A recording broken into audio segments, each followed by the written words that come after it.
문재인 전 대통령의 사위였던 서 씨에 대한 특혜 채용 의혹을 수사하고 있는 검찰이 문 전 대통령을 뇌물 혐의 피의자로 적시했다는 MBC 단독 보도 이후 야권이 정치 보복이라며 크게 반발하고 있습니다.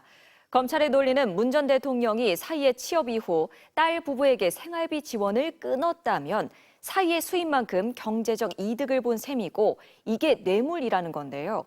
문 전 대통령과 딸 부부를 경제 공동체로 볼 수 있냐가 관건입니다. 박솔립 기자입니다. 검찰은 문재인 전 대통령을 뇌물 혐의 피의자로 적시했습니다.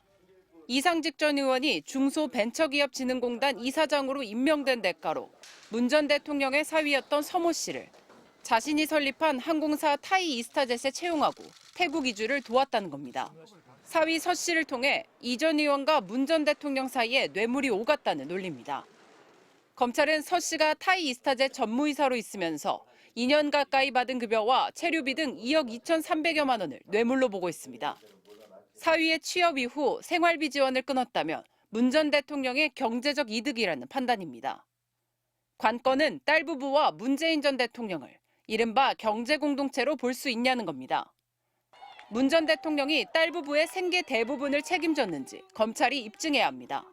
검찰이 문 전 대통령 부부 금융계좌를 압수해 추적하고 딸 부부의 재산 내역을 들여다보는 것도 이와 무관치 않습니다. 이에 대해 전 사위 서 씨 측 변호인단은 검찰이 억지를 부린다고 반박합니다.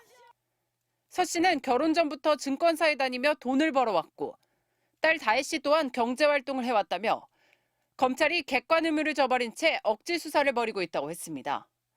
타이 이스타젯에서 받은 급여가 뇌물이라는 의혹에는 근로에 대한 정당한 대가를 받은 것뿐이라고 했습니다. 또 다른 쟁점은 이상직 전 의원의 중소벤처기업진흥공단 이사장 임명 과정에 문제가 있는지입니다.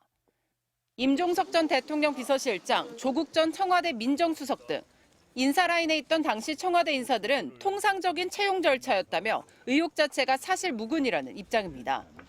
전 정권 보복 수사라며 검찰 조사에서 진술도 대부분 거부하고 있습니다. MBC 뉴스 박솔립입니다.